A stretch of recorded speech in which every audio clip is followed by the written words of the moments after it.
So now that PyCharm is almost downloaded, we will wait for it to download and then show you how to install PyCharm on your computer. Now remember, PyCharm gives you a very cool graphical interface that allows you to maintain your code in a much better way.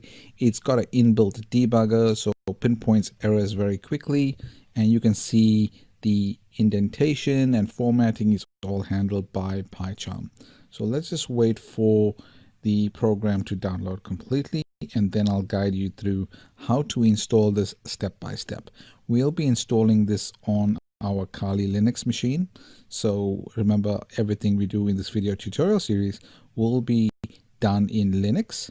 I showed you how to do it in Windows, installing Python in the first video, but now we want to move on to how to work with this in Linux. Now let's double click on the actual file and you'll see that it has downloaded. And how do we actually work with this in Linux? What you need to do is actually go to all the downloads. Let's go to the file menu so we can actually see where the file is.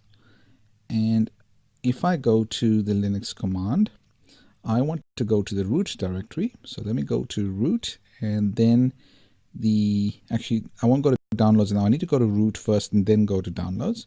So cd root, and from there I can go to cd/downloads, and you'll see that in this folder, if I list the directory, you will see a file called PyCharm community.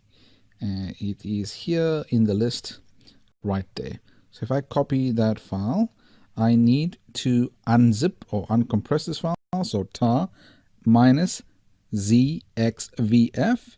The X is for extraction, Z is for the file name because it's got a GZ extension, V is to show the output, and F is the file name. And I want to copy this file name and paste it in here. So I type in that particular file name, and that will unzip all the files, as you can see here. And once that's done, we will do another directory listing, and we will see exactly that it has created another folder.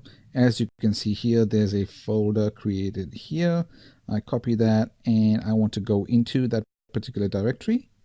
So let's go in, copy that, and cd to that directory. Let's list the files in here, and let's look at what's here. We have a number of files in here that will allow us to use the PyCharm program.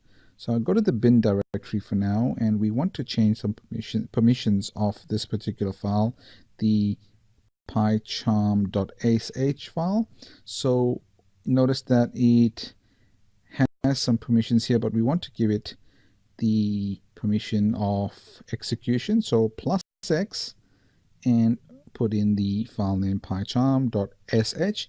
That allows execution of this particular file. So now once that's done, I can execute this file with the command /pycharm.sh. That will allow us to run this particular program, and you'll see now the program will open, and here we are. We here see the screen, which is the login screen, the welcome screen, and then PyCharm will open. It will take a few moments. It does take a little while on the first installation, first loading up of the program. You will see that it is initializing. It may take a short while depending on your program speed. So let's just close this. We don't want the tips of the day. And notice that it's still scanning files to index. So I'll let that do that. It's indexing something. I'll let that run, being the first time it's actually opened. I believe it only does this on the first time you load the program, but once that's working, here we are. So let's go into File, and we could create new, and let's create Python file, and let's call this hello. And once we do that,